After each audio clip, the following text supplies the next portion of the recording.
ყველასთვის არის გზავნილი პირველ რიგში იმ კონტექსტით, რომ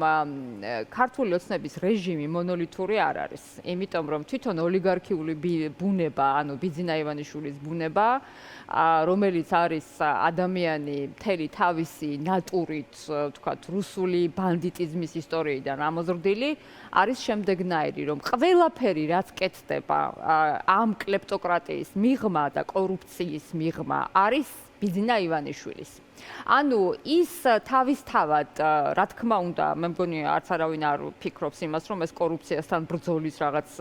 მედროშეების დიდი დრეიფია, ხო? ანუ პირიქით ეს არის ბიძინა ივანიშვილის პირადი გადაწყვეტილება, რომ ის ფული, რომელიც მთელი ამ წლების განმავლობაში ამ ადამიანებმა მოიპარეს, ხალხის ფული, ეს ოღონდ ის არ თვლის, რომ ეს ხალხის ფული ამაშია ძალიან დიდი, ესე ვთქვათ, ძალიან მნიშვნელოვანი დეტალი. ის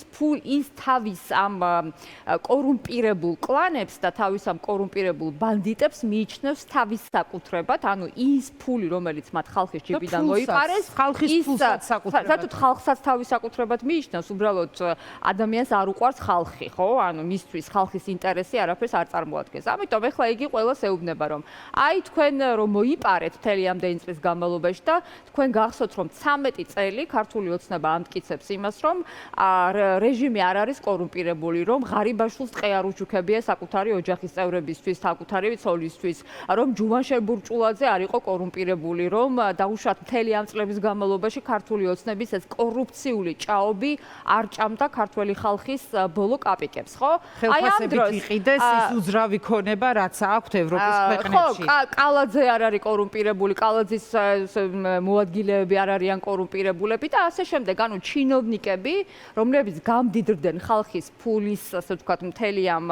ნაძარცვი ქონებით, ეხლა ბიძინა ივანიშვილი ეუბნება, რომ მე კი გაჭამეთ თქვენ ეს რაღაცა სალაფავი დაგიდგით, ამ სალაფავიდან ესე თქვენ წამოიღეთ ყველაფერი, მაგრამ ეხლა ნება იბოძეთ, ეს ყველაფერი ჩემია, ამიტომ დააბრუნეთ. ეხლა მე არ ვიცი ეს რა არის კლანებს შორის დაპირისპირება თუ რაღაცა საერთოდ მიდის ეს გზა ღარიბაშვილისკენ თქვენი აზრით, როგორც არის ერთ-ერთი ვერსია.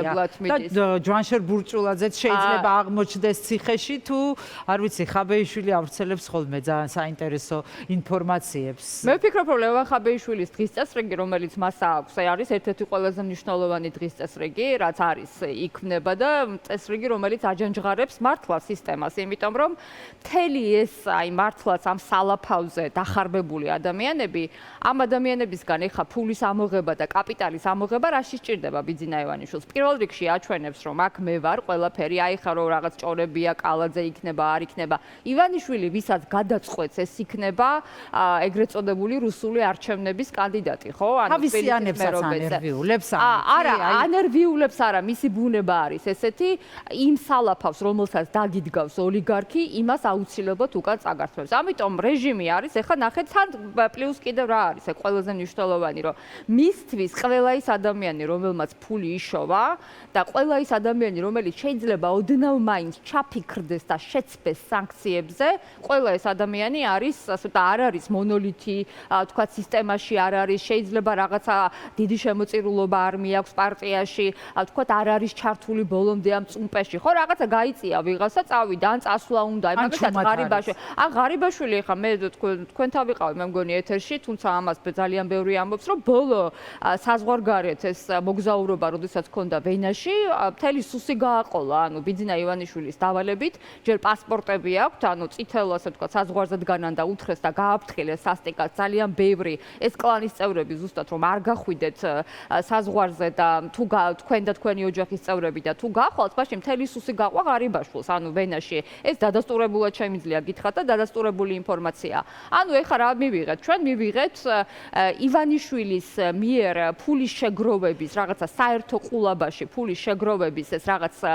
მცდელობები, პირველ რიგში რომ ის რაც მან აჭამა ამ ადამიანებს ეს უკან უნდა მიიტანონ, იმიტომ რომ სჭირდება კი ფული და თან თulis რომ ყველაფერი არის მისი საერთოდ ოლიგარქიული ბუნება, აი ბიზნესიც რომ არის ეხლა თქვა და დიდი ნაწილი ბიზნესის ჩუმად არის, ხო? ანუ ბიზნესი რომელიც ფიქრობს რომ არა სასტუმრო აქვს, იქ კაპიტალი აქვს, რაღაცის მეწილია და ჩუმად ვიქნები. ბიზნესთან დაკავშირებითაც იყო მსგავსი ფაქტები. გიორგი რამიშვილის დაკავება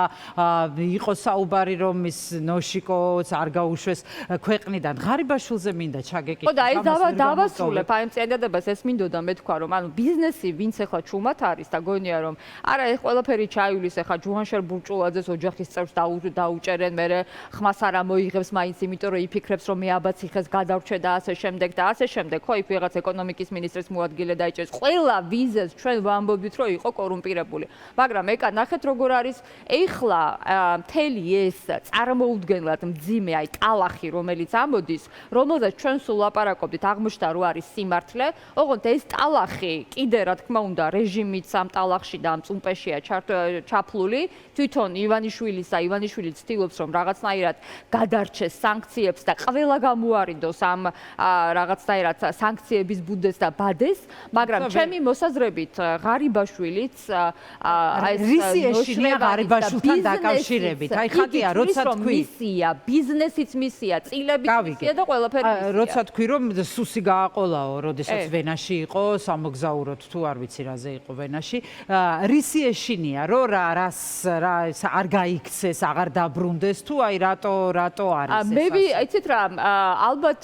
პირველი რა თქმა უნდა მასზე რამე ინფორმაცია არ გაიტანოს თუ რა ხდება პირველი რა თქმა უნდა არის ის რომ რაღაცნაირად სანქციები ძალიან ბევრი ფული ვისაც აქვს შეიძლება ეს ადამიანები მართლა უკმაყოფილოები იყვნენ სანქციებით ხო რომ არ მოხდნენ სანქციებში მეორე ეს არის ინფორმაციის გატანა ანუ ინფორმაცია ძალიან ბევრი აქვს ამ ადამიანებს მათ შორის ეს არის გომელაური აქ არის ლილუაშვილი აქ არიან ყველა ის გადამდგარი ღარიბაშვილმა შეიძლება გაიტანოს რა თქმა უნდა ეჭვი აქვს რომ ღარიბაშვილმა შეიძლება გაიტანოს ეს ინფორმაცია და როგორც ყველაზე უფრო ესეთი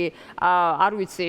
მაფიოზი ანუ კარტელი ის ხო კოზანოსტრას პრინციპით მართავს ქვეყანას და თავის საკუთარ ხო ეს არის კოზანოსტრას პრინციპი როდესაც ვიღაცის რაღაცა არ მოეწონება ან საკმარისე მეტ ფულს იშოვის კორუფციით არა ვთქვათ პატიოსანი შრომით იმიტომ რომ არც ერთი ეს ადამიანი პატიოსანი შრომით არ გამდიდრებულა რა თქმა უნდა იმიტომ რომ წარმოუდგენელია ჩინოვნიკს ამხელა ფული კონდეს და ნახეთ ხალხის ფულის ადმინის უძრავი ქონებები კონდეს ნიდერლანდებში საფრანგეთში იტალიაში ესპანეთში დღეს ვრცელი რეპორტაჟი იყო ეს არის ოღონდ თან ჩვენი ქართველი ხალხისთვის არ ემეტებოდეს დასავლეთი და ევროპის ხატია